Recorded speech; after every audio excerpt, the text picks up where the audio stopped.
माड़ा थाना प्रभारी तहसीलदार एवं भाजपा पार्टी के पदाधिकारी सड़क पर उतरकर स्वच्छता का दिया संदेश। आपको बता दें 2019 सर्वोच्च न्यायालय के आदेश अनुसार अयोध्या में राम मंदिर निर्माण के लिए निर्णय आया, जहां काफी जोर तोड़ से मंदिर निर्माण कार्य गति में हुआ।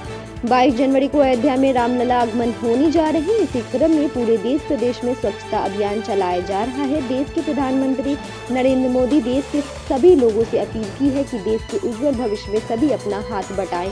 इस अभियान में भारतीय जनता पार्टी के माड़ा मंडल अध्यक्ष राजू जायसवाल, पूर्व मंडल अध्यक्ष हरिशंकर शाह, बाबूजी सोनी, सहकारिता प्रकोष्ठ संयोजक बबुआ राम वैश्य, किसान मोर्चा मंडल अध्यक्ष माड़ा, जनपद सदस्य रणधीर एवं पूर्व जनपद उपाध्यक्ष उपेंद्र सिंह एवं प्रशासनिक अमला माड़ा थाना प्रभारी नायब तहसीलदार माड़ा बाजार के स्वच्छता में भागीदारी निभाई। माड़ा थाना प्रभारी ने सड़क पर उतरकर झाड़ू लेकर साफ किया। वहीं बाजार वासियों से गली मोहल्ले बाजार को साफ सुथरा रखने का अपील की।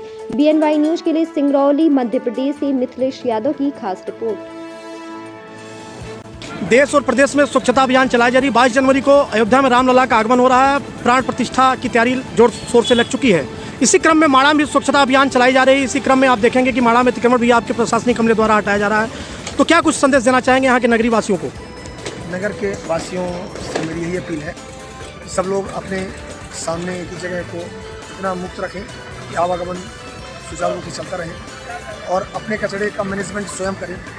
पंचायतों से हम अपील करेंगे, सरपंच साहब मेरी बात है, जगह जगह पर डस्टबिन रखवाएँ, जिससे कचरा को रखने के लिए प्रॉपर जगह मिल जाए और हम सब लोग मिल करके एक अच्छा समाज, एक अच्छा गांव और इस तरह से एक अच्छा राष्ट्र बनाने के लिए निरंतर कार्य करें।